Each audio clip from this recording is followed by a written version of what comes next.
Inisplat ni Showbiz Insider OG Diaz ang nas-agap niyang balita tungkol sa ugat ng hiwalayan ng rumored couple na sina Paulo Avellino at Janine Gutierrez.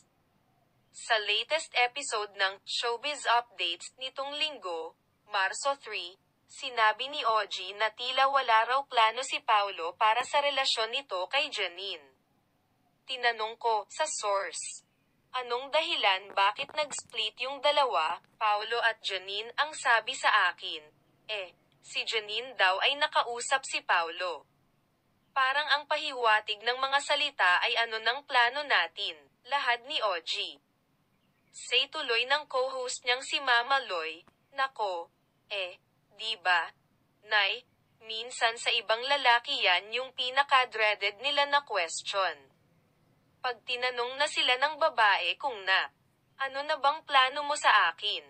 Maiintindihan naman natin yung mga ganyang sitwasyon lalo na kung may kanya-kanya silang career, sabi naman ni OG.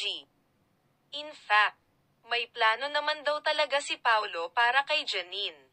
Pero magkakaroon lang daw ng katuparan ang mga plano nilang pagpapakasal at pagpapamilya kapag nakagraduate na ng kolehiyo ang anak nitong si Aki na magka-14 anyos pa lang.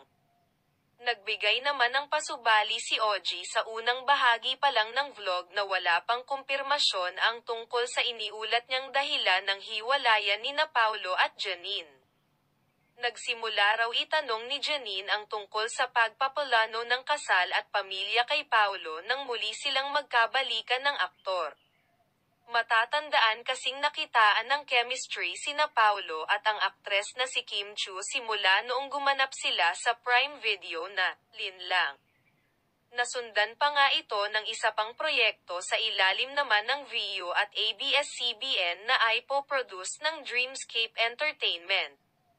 Dahil dito, umugang tuloy ang bali-balitang hiwalay na raw sina Janine at Paulo kahit wala pa namang opisyal na pahayag ang dalawa tungkol sa totoong estado ng kanilang relasyon.